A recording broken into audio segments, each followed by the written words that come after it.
bagong taon na, wala pa nahuli. Ang word na ginamit, asa na yung mga big fish?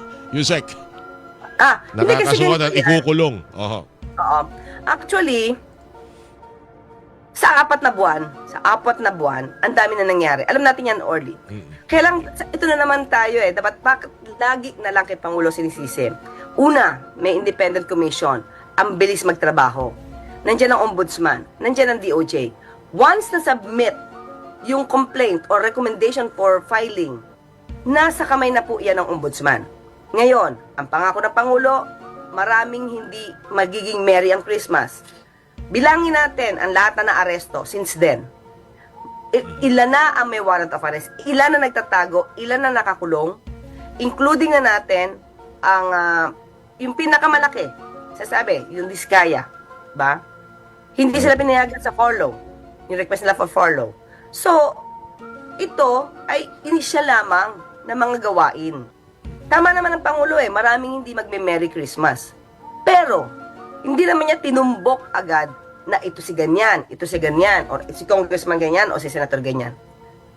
Wala siya sinabi. Ang sinabi lang niya, maraming hindi magiging merry ang Christmas. Tinupad niya naman yun Dahil pinabilis niya yung trabaho.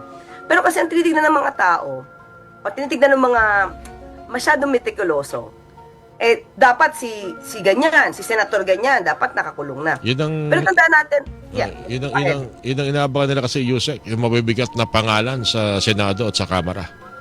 Yes, pero hindi pa naman natatapos yung term ng Pangulo Ang sinabi niya nung bago magpasko, maraming hindi magiging Merry Christmas. Marami naman talagang hindi naging Merry ang Christmas Okay, pero yung tungkol sa mga politiko or what, lahat naman to dapat daanin sa due process. Hindi porket nabanggit yung pangalan, ay dapat nakakulong na. Tandaan natin, Orly, ito tandaan natin. 4 na buwan pa lang to, ang dami ng perang na isole, na mga kickbacks Kickbacks, marami na naisole. Although marami pang dapat kunin pero at least may naisole. Marami na naisole. Marami na na-freeze ang assets. Marami na kinakasuhan ng BIR. Marami na, sabi ko marami nagtatago. May mga passport na na-cancel. So, ito pa ba ay hindi nakikita ng ibang tao? Yung puro negatibo ang ibinibigay sa media na